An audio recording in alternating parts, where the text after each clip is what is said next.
আসসালামু আলাইকুম এভরিওয়ান। অভিমানী মন গল্পে চতুর্থ পার্ট। তো চলো বেশি কথা না কইয়া গল্প শুরু করা যাক। ওই দিনের মতো মিতুকে ঠাস করে একটা চর বসিয়ে দিলাম। মিতু আজ আর ওই দিনের মতো আমার সাথে মারামারি না করে চিৎকার করে উঠল। ওর এক চিৎকারে পুরো বাড়ি যেন কেঁপে উঠল। আমি ভয় পেয়ে মিতুর মুখটা চেপে ধরলাম। এটা কি করলে মিতু? ভাইয়া আপু এসে দরজায় ঠক ঠক করতে লাগলো। কি হয়েছে ভাই, দরজা খোল। আবির দরজা খুলো। আমি কি করব ভেবে পাচ্ছি না। অবশেষে মিতুর মুখ ছেড়ে দিয়ে দরজা খুলতে গেলাম। দরজা খুলেই মিতুর দিকে তাকাতে দেখলাম এই কয়েক সেকেন্ডে ওর চুলগুলো এলোমেলো করে ফেলেছে, ওড়নাটিও মেঝেতে ফেলে দিয়েছে। ভাইয়া আপু রুমে প্রবেশ করতেই মিতু গিয়ে মাসুদ ভাইয়াকে জড়িয়ে ধরে কান্নার নাটক শুরু করে দিল। মিতু বলল, ভাইয়া আবির আমাকে জোর করে, আমি রাজি হইনি দেখে এই দেখ চর মেরেছে। মাসুদ ভাই বলল, সি আবির এগুলো কি? আমাকে মারতে গেলে আপু ধরে ফেলে মাসুদ ভাইয়াকে। আপুকে ঝাটকানি মেরে ফেলে দিয়ে আমার কাছে মারতে এসেই হঠাৎ থেমে গিয়ে বলেন, তুমি এখনই বাড়ি থেকে বের হয়ে যাবা, নইলে আমি তোমার গায়ে হাত তুলতে বাধ্য হব। ভুলে যাব তুমি আমার শালা পাবো। আমি চলে আসছি আর ভাবছি আজ মিতু মাসুদ ভাইয়ার কাছে সত্যি আমাকে খারাপ প্রমাণ করেই ছাড়লো। আমার জন্য আপুকে মাসুদ ভাইয়ার কত কথাই না এখন শুনতে হবে। এসব কি হয়ে গেল? মিতুর এ কেমন ভালোবাসা বুঝলাম না। একটু আগেই বলল আমি নাকি অমূল্য সম্পদ, এতদিন ওর হাতের কাছেই ছিলাম, আর এখন কি চালি দিল যে ওর বাড়িতে যাওয়ার আমার আর মুখটাই রইল না। বাসায় আসলাম, কিছুই ভালো লাগছে না। আর 4 দিন ওয়ার্কশপের মানুষদের কাজে আসলে ঘুরিয়ে দিয়ে যাচ্ছি। আপুর সাথে কোনো কথা নেই। মিতু আসলেই আমার জীবনটাকে বিষিয়ে দিচ্ছে। ওর ভালোর জন্যই ওই দিন পার্কে ওর সাথে অমনটা করেছিলাম। ও আমাকে জেলে দিল, তবুও আমার কোনো রাগ হয়নি ওর উপরে। ইচ্ছে করেনি ওর উপরে কোনো প্রতিশোধ নিতে। 5 দিনের দিন দেখলাম আপু ব্যাগপত্র গুছিয়ে বাসায় এলো। আমি বললাম, আপু কি হয়েছে তোর? আপু বলল, ভাই তুই আসার পর থেকে ওনার সাথে আমার কথা কাটাকাটি হয় মিতুকে নিয়ে। কালকে রাতে ওর সাথে অনেক ঝগড়া হয়। রাতেই আমাকে বাড়ি থেকে বের করে দিয়েছিল, কিন্তু অত রাতে কোথায় যাব, তাই বাড়ির বাইরেই রাতটা কাটিয়ে আজকে বাসায় আসলাম। আমার আর সহ্য হলো না। মিতু আর শুধু আমার নয়, আমার আপুর জীবনটা নিয়েও খেলছে। এবার ওকে দাঁত ভাঙা জবাব না দিলেই নয়। আপু বলল, না ভাই তুই কিছু করলে আমার সংসারটা পুরো ভেঙে যাবে। আমরা বরং ধৈর্য ধরি, ওনার রাগ কমলে সব ঠিক হয়ে যাবে। আমি থেমে গেলাম। এখানে তো মাসুদ ভাইয়ের কোনো দোষ নেই। নিজের বোন যদি নাটক করে বা ভাই যদি শোনে তার বোনকে কেউ রেপ করতে চেয়েছে, তাহলে সে কি চুপ থাকবে? থাকবে না। যা দোষ মিতুর। মিতুর সাহস ও অহংকার দিন দিন বেড়েই চলেছে। আমি ওকে উচিত শিক্ষা দিয়েই ছাড়বো। আপু অনেক কান্না করলো। আমি কি বলে সান্ত্বনা দিব বুঝলাম না। 2 দিন হলে আবার আমিও আপু ওয়ার্কশপে পুনরায় কাজ শুরু করে দিলাম। খুব ভালোই চলছিল, কিন্তু প্রতিদিন আপুর কান্না আমার ভালো লাগতো না। 10 দিন আপু মাসুদ ভাইকে ফোন করেই চলে, উনি ফোন ধরে না। এভাবে আরো বেশ কিছুদিন হয়ে গেল। আমিও আপু পথ চেয়ে বসে থাকলাম কবে মাসুদ ভাই এসে আমার আপুকে নিয়ে যাবে, কিন্তু উনি আসলেনই না। এরই মধ্যে আমাদের কলেজের ভর্তির ডেট চলে আসলো। কলেজে ভর্তি হয়ে গেলাম, কিন্তু আমি কলেজে শুধু ভর্তির দিন ছাড়া যাইনি। আপু বলল, ভাই চল আজকে আব্বুকে দেখে আসি। উনি আমাদের পিতা, ভুল করেই ফেলেছেন। এখন উনি যথেষ্ট সাজা পেয়েছেন। আজ উনি আমাদের মতোই এতিম। তুই আমি ছাড়া ওনাকে জেলে দেখতে যাওয়ার মতো কেউই নেই। আমি বললাম, আব্বুকে দেখতে যাওয়ার মতো কোনো ইচ্ছাই নেই আমার, কিন্তু আব্বুকে দেখতে গেলে মাসুদ ভাইয়ের সাথে দেখা হবে ভেবে আমি রাজি হয়ে গেলাম। কিছু খাবার কিনে নিয়ে আপুর সাথে রওনা দিয়ে দিলাম। থানায় পৌঁছে 15 মিনিট ধরে বসে আছি। মাসুদ ভাই থানায় নেই। ওনার অনুমতি ছাড়া আব্বুর সাথে কেউ দেখা করতে দিবে না। আপু মাসুদ ভাইয়ের বউ বললেও আমাদের দেখা করার পারমিশন দিল না। আমি আপু খাবারগুলো নিয়ে বসে থাকলাম। একটু পর মিতুর বান্ধবী অনুর বাবা থানার এসে এসে আমাদের পারমিশন দিয়ে দিল। আপু আব্বুর কাছে গিয়ে কান্না আরম্ভ করে দিল। আমি একটু দূরে অন্যমুখ হয়ে দাঁড়িয়ে থাকলাম। আব্বু আপুর কাছে বলল, ওকে একটু কাছে আসতে বল না। আপু বলল, ভাই এইদিকে আয়, আব্বু ডাকছে। আমি তবুও গেলাম না। আপু আবারও ডাকলো। এবার গেলাম কাছে। যেতে আব্বু 2 হাত জোর করে ক্ষমা চাইতে যাবে কি, আপু ওনার হাতটি ধরে ফেললো। আপু বলল, না আব্বু না, তুমি পিতা হয়ে সন্তানের নিকট এভাবে হাত জোর করতে পারো না। উনি এবার আমার মাথায় হাত বুলিয়ে বললেন, বাবা ভালো থাকিস, আর যদি পারিস আমায় মাফ করে দিস। আপু আব্বুকে খাইয়ে দিল। একজন এসে জানালো, সময় শেষ, এবার আপনারা আসুন। অনুর আব্বু আমাদেরকে বলল, উনার আর 1 সপ্তাহ পর জামিন হবে। আমি আর আপু থানা থেকে বের হয়ে আসতেই গাড়ি করে মাসুদ ভাই আসলেন। আপু মাসুদ ভাইকে দেখে দাঁড়িয়ে গেলেন। কথা তো দূরের থাক, ভাই আপুকে দেখেও না দেখার ভান করে চলে গেল। আপু আর আমি বাসায় চলে আসলাম। রাতে ঘুমাতে গিয়ে সত্যিই আমার মনে হচ্ছে আব্বু আজ আসলে আমাদের মতো এতিম। উনি না হয় একটা ভুল করেই ফেলেছেন, আমার উচিত ওনাকে মাফ করে দেওয়া। বলতে বলতে ঘুমিয়ে পড়লাম। 1 সপ্তাহ পর আপু আমাকে না বলেই বাসা থেকে বের হয়ে কোথায় যেন যাচ্ছে। আমি ডাক দিয়ে কোথায় যাচ্ছে জানতে চাইলে আপু আমাকে কিছু না বলেই চলে যায়। 2 ঘন্টা পর দেখছি আপু আব্বু আমাদের বাসায় আসলো। আমি গিয়ে আব্বুর হাত চেপে ধরে ক্ষমা চাইলাম। উনিও আমাকে বুকের সাথে জড়িয়ে ধরে কপালে একটা চুমু খেয়ে বলল, বাবা আমাকে ক্ষমা করে দিয়েছিস তো? আমি বললাম, আব্বু এগুলো কি বলো? আজ মনে হচ্ছে আমি এতিম থেকে সবকিছুই যেন ফিরে পেলাম, কিন্তু মাঝখান হতে আমার আপুর সংসারটা ভেঙে যেতে বসেছে। জানি না মাসুদ ভাই আপুকে ওনার বাসায় আবার ঠাঁই দিবে কিনা। আপু বলল, ভাই এখন হতে আমি আর আব্বু ওয়ার্কশপের কাজগুলো দেখব, তুই কলেজে যা, তুই ভর্তি ছাড়া একদিনও কলেজে যাস নাই, কাল থেকে কলেজে যাবি। আমি বললাম আচ্ছা। পরের দিন কলেজে গিয়ে ক্লাসে বসে আছি, একটু পর মিতু ও অনু দুইজনকে একসাথে ক্লাসে ঢুকতে দেখে আমি অবাক হয়ে গেলাম। ভাবছি অনু না হয় আমার সাথে পড়তেই পারে, ও এই কলেজে ভর্তি হয়েছে আমার সাথে পড়তেই পারে, কিন্তু মিতু কেন এই কলেজে এসেছে?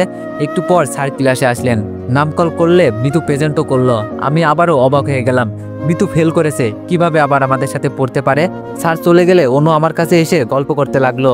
মিতু তা দেখে সহ্য হলো না, ও বাইরে চলে গেল। সব ক্লাস শেষে অনু গাড়িতে করে আমাকে কিছুটা পথ এগিয়ে দিল। আমি এবার নেমে বাসায় যাচ্ছি আর ভাবছি এবার ভালো হবে। মিতু, তোর ভাই পুলিশ আর অনুর বাবা এসআই, তুই কার কাছে কমপ্লেন করিস তাই দেখবো। অনুর সাথে ভালো বন্ধুত্ব করে ওর বাবা অবধি পৌঁছে তোর নাকে মুখে দড়ি দিয়ে ঘোরাবো। বাসায় চলে আসলাম, এসে একটু ফ্রেশ হয়ে নিয়ে বসে বসে ভাবছি মিতু কিভাবে আমার সাথে পড়তে পারে বা কলেজে এই ক্লাসে ভর্তি হলো, সেটা তো আমি আপুর কাছে জানতে চাইলে সব জানতে পারবো। একটু পর দেখলাম আপু একটা বাজার ভর্তি ব্যাগ হাতে নিয়ে বাসায় ফিরলেন। আপু আমাকে দেখে জানতে চাইলো, ভাই কলেজ হতে কখন ফিরলি? আমি বললাম এই তো আপু একটু আগে। আপু বলল, ও আচ্ছা, তাহলে তুই একটু বস, আমি রান্নার কাজটা সেরে ফেলি। রান্না করে খেয়ে আবার আব্বুর জন্য খাবার নিয়ে যেতে হবে। আপু রান্না করছে আর আমি গিয়ে ওর পাশে ঘুরঘুর করছি, যার জন্য মাসুদ ভাই আপু আমাকে বাসা থেকে বের করে দিল। আমি তার কথাই আপুর কাছে কিভাবে জানতে চাইবো? বুঝছি না আপু যদি আবার বিষয়টা অন্যভাবে নিয়ে বসে। আপু বলল, ভাই কিছু বলবি? আমি বললাম, না আপু, তো রান্না করা দেখবো তাই আর কি। আপুর কাছে জানতে চাইলাম না, ভাবলাম অনুর কাছে সব জেনে নিব। আপুর রান্নার কাজে সাহায্য করলাম। রান্নার কাজ শেষ, হাত মুখে পানি দিয়ে এসে আপু আমি খেতে বসছি। খাবারের থালা হাতে নিয়ে আপুর দিকে চেয়ে চেয়ে ভাবছি আপু এই 10টা দিন কতই না সুখে ছিল, আজ আমার জন্য আবার এইসব খাবার খেতে বসেছে। ওকে নিজের স্বামীর ঘর ছাড়তে হয়েছে। আপু বলল, কি হয়েছে ভাই? তখন থেকে তোকে দেখছি কেমন যেন দেখাচ্ছে।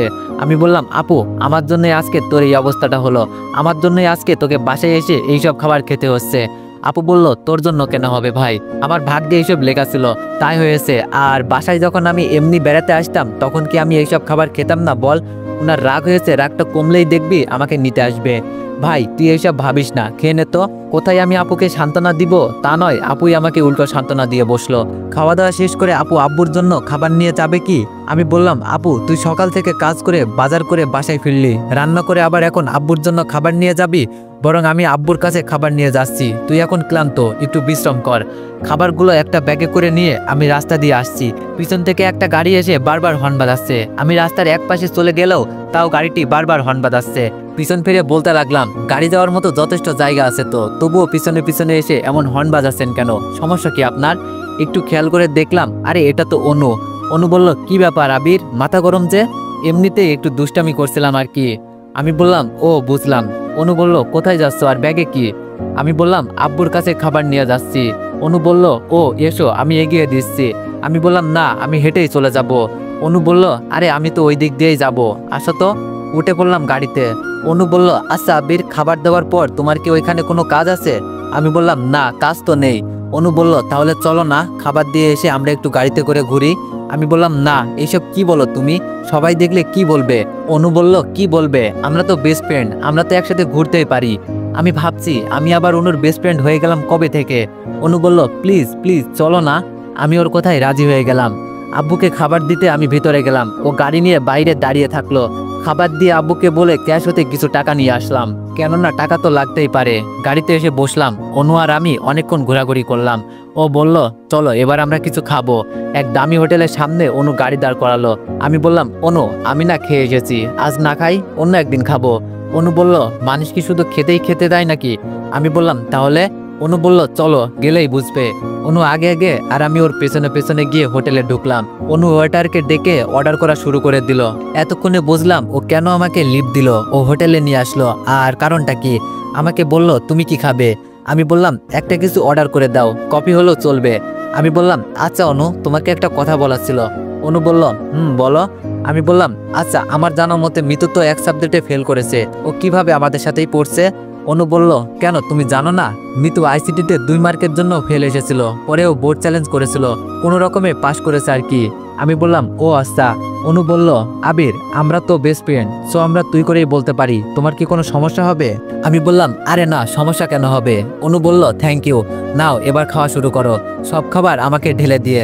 আমি বললাম, মানে এইসব তো তুমি খাবে বলে অর্ডার করলে। অনু বলল, আরে না, এগুলো তোমার জন্য অর্ডার করেছি, আর তুমি যা খেতে চেয়েছো আমি তা খাবো। আমি কিছুই বুঝলাম না অনু এরকম কেন করলো। খাওয়া শুরু করলাম, এক হাত দিয়ে খাচ্ছি আর অন্য হাত পকেটে ঢুকিয়ে দিয়ে টাকাগুলো নাড়ছি আর ভাবছি, রক্ষা করো প্রভু, না জানি আজকে কত অপমান হতে হবে। আমার যেন খাবারগুলো ভিতরে যাচ্ছে না, গলায় গিয়ে আটকে যাচ্ছে। খাবার নয়, মনে হচ্ছে অপমান গিলে খাচ্ছি। অনু বলল, কি হলো, খাও। আমি বললাম, আসলে অনু তুমিও যদি আমার সাথে খেতে তাহলে ভালো হতো আর কি। অনু আমার সাথে খাওয়া শুরু করলো। খাওয়া শেষ, ওয়েটার বিল দিল, 1600 টাকা বিল হয়েছে। আমি জানি আমার পকেটে মাত্র 500 টাকা রয়েছে, বাকি 1100 টাকা কোথায় পাবো? বিলের কাগজটা নিয়ে আমি যেন ঘামতে শুরু করে দিলাম টেনশনে। অনু বলল, দেখি কত টাকা বিল এসেছে। মাত্র 1600 টাকা, এই নিন, ব্যাগ হতে বার করে দিয়ে। আমি বললাম, অনু থাক, আমি বিল দিয়ে দিচ্ছি। টাকা নেই তবুও বললাম আর কি। অনু আমাকে বাসা অবধি নামিয়ে দিয়ে কাল কলেজে যাবে কিনা জানতে চেয়ে চলে গেল। আমি বাসায় এসে দেখি আপু শুয়ে আছে। আপুর মুখের দিকে খেয়াল করতে লক্ষ্য করলাম ও চোখের নিচে কালচে দাগ পড়া শুরু হয়ে গিয়েছে। একটু পর এক ব্যক্তি এসে একটা লেটার দিয়ে গেল। আমি খুলে পড়তেই যা পড়লাম, সত্যি আমি নিজের চোখকে বিশ্বাস করতে পারছি না। ফেরেস্তার মতো একটা মানুষ এটা করতে পারে কিভাবে আমার মাথায় ঢুকছে না। আমি চেয়ারে বসে পড়লাম, চিঠি খুলে পড়ে দেখি এটা আমার আপুর ডিভোর্স লেটার। মাসুদ ভাই আপুকে ডিভোর্স দিয়ে একটা সই চেয়েছে। আমার মাথাটা যেন ঘুরতে লাগলো। আপু ঘুম থেকে উঠলে আমি ভাই হিসেবে কিভাবে এই কাগজখানা ওকে ধরিয়ে দিয়ে বলবো, আপু ভাই তোকে ডিভোর্স লেটার পাঠিয়েছে। আপু সারা জীবন কত কষ্ট করে আমাকে মানুষ করেছে, কত কষ্টই না সহ্য করেছে, কিন্তু আজ কি ওই কষ্টটা সহ্য করতে পারবে কি? যেই মানুষটার জন্য নিজের জীবন দিতে বসেছিল, ওই মানুষটাও কত কষ্ট করে তাকে ভালো করেছে এইসব ভুলে থাকতে। আমি চিঠিটা টেবিলে রেখে মুখে হাত দিয়ে মাথা নিচু করে কান্না করতে শুরু করে দিলাম। এ কি হয়ে গেল? আমার জন্য আপুর এমন মধুর সংসারটা আজ ভেঙে গেল। একটু পর আপু বলল, ভাই তোর কি হয়েছে? তুই এভাবে বসে থেকে কাঁদছিস কেন? আমি গিয়ে আপুর পা চেপে ধরতে গেলে ও আমাকে আটকে দিয়ে বলল, আরে এইসব কি করছিস, কি হয়েছে বল। আপুর হাত চেপে ধরে ক্ষমা চাইলাম, আপু আমাকে মাফ করে দে প্লিজ, আমার জন্য তোর। ভাই কি হয়েছে বল। আমি একটু টেবিলের দিকে তাকালাম। আপু বুঝতে পেরে ডিভোর্স লেটারটা পড়তে শুরু করে দিল। আমি মেঝেতে হাঁটু গেড়ে বসে পড়লাম। একটু পর আপুর হাত হতে ডিভোর্স লেটারটা মাটিতে পড়ে গেল। ও বিছানায় চুপ হয়ে বসে পড়ল। আমি গিয়ে ওর পা দুটো জড়িয়ে ধরলাম, আপু আমাকে মাফ করে দে আমার জন্য। আমার মাথাটা আপু জড়িয়ে ধরে বলল, ভাই যেই মানুষটার সাথে সারা জীবন কাটাবো ভেবে হাতটা ধরেছিলাম, আর সেই আমার হাতটা এভাবে ছেড়ে দিবে ভাবি নাই। এভাবে আমাকে পর করে দিল ভাই। আপুকে কি বলবো, কি সান্ত্বনা দিব, কোনো ভাষাই খুঁজে পাচ্ছি না, শুধু চোখের পানি বয়ে যেতে থাকলো। আপু বলল, ভাই তুই নিজেকে দোষ দিস না, আমার ভাগ্যের লিখন সব। আপুর হাত ধরে বললাম, আপু চল, আমাদের মাসুদ ভাইয়ের সাথে একটু কথা বলা উচিত। ডিভোর্স লেটারটা হাতে নিয়ে আমি আর আপু মাসুদ ভাইয়ের বাসায় ছুটে গেলাম। তো এভরিওয়ান, কাল থেকে ভিডিওগুলো একটু লং করব, আর আজকে সবাই একটু আমাকে ক্ষমার দৃষ্টিতে দেখবেন। ধন্যবাদ।